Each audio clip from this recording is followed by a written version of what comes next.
आमदार जयंत पाटील यांच्यावर टीका करण्याइतके आमदार गोपीचंद पडळकर यांची लायकी नाही. पात्रतेत राहा नाहीतर जशास तसं उत्तर देऊ असा इशारा राष्ट्रवादीच्या नेत्यांनी दिला आहे.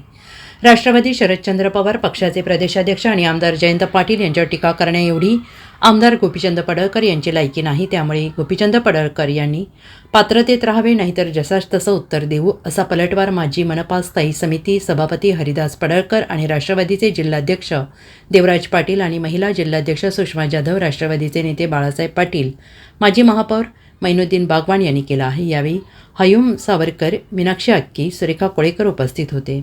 राज्यात भाजपाची एकहाती सत्ता असून देखील आमदार जयंतराव पाटील यांच्यावर टीका केल्याशिवाय त्यांचे राजकारण चालत नसेल तर आमदार जयंतराव पाटील यांच्या नावाचा करिश्मा काय आहे हे दिसून येत आहे. आमदार गोपीचंद पडळकर यांनी मागील काळात आमदार जयंतराव पाटील यांनी मंत्रिपदाच्या काळात सांगली जिल्ह्यासाठी काय केलं याचा हिशोब मागितला आणि त्यांच्या माहितीसाठी तुम्ही ज्या मतदारसंघाचे प्रतिनिधित्व करता त्या जत तालुक्यातील वंचित 65 गावांना विस्तारित म्हैसा योजनेसाठी 6 TMC पाणी जयंतराव पाटील यांनी आरक्षित केलं. तुम्ही ज्या तालुक्यात राहता त्या आटपाडी तालुक्यातील गावांना पाणी देण्यासाठी टेंभू योजनेतील 8 TMC पाणीसाठा आरक्षित करण्याचा निर्णय आमदार जयंतराव पाटील यांनी घेतला.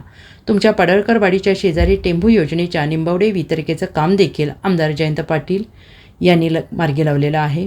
कृष्णा काठावरील याच नेत्याने पुराचं पाणी वाहून जाणारे 2.5 TMC पाणी दुष्काळी भागाला दिलं आहे. अशी अनेक कामे आमदार जयंतराव पाटील यांनी केल्याचा उल्लेख त्यांनी केला आहे.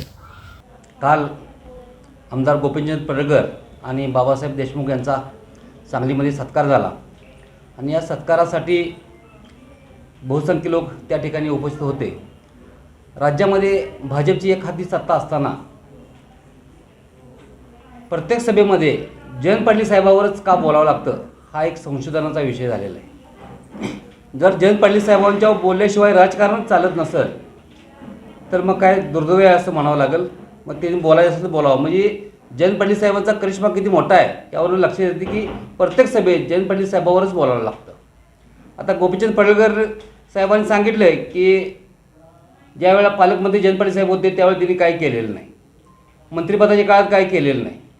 हा हिशोब जर सांगायला लागला तर 2 दिवस पुरणार नाही तेवढं जयंत पाटील साहेबांनी या ठिकाणी काम केलं आहे. त्यांच्या माहितीसाठी मी सांगतो, ते ज्या मतदारसंघाचे प्रतिनिधित्व करतात त्यामधील त्या तालुक्यातील 65 गावांना विस्तारित म्हैसा योजनेसाठी 6 TMC पाणी जयंत पाटील साहेबांनी दिलं होतं. आणि ज्या तालुक्यात ते राहतात आटपाडी तालुक्यामध्ये त्या गावांना पाणी देण्यासाठी टेंबू योजनेतून 8 TMC पाणीसाठा आरक्षित करण्याचा निर्णय जयंत पाटील साहेबांनी घेतला होता. हे त्यांना आठवण करून द्यावं लागेल. फक्त पडळकरांच्या शेजारी टेंबू योजना निंबावडे वितरकाचे काम देखील आमदार जयंत पाटील साहेबांनी मार्गी लावले होते. कृष्णा काठावरील याच नेत्याने पुराचे पाणी वाहून जाणारे 2.5 TMC पाणी दुष्काळ भागाला दिले होते. आता एवढं सगळं दुष्काळ भागाला करून फक्त जयंत पाटील साहेबांच्यावर टीकाच करायची म्हटलं आणि वरच्या नेत्यांची शाबासकी मिळवायची म्हटलं तर हे काही चुकीचं आहे.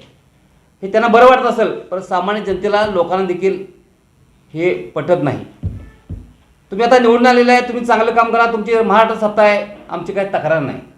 पण दर्जा सोडून लेवल सोडून जे जयंत पाटील साहेबांवर टीका होते हे चुकीचं आहे.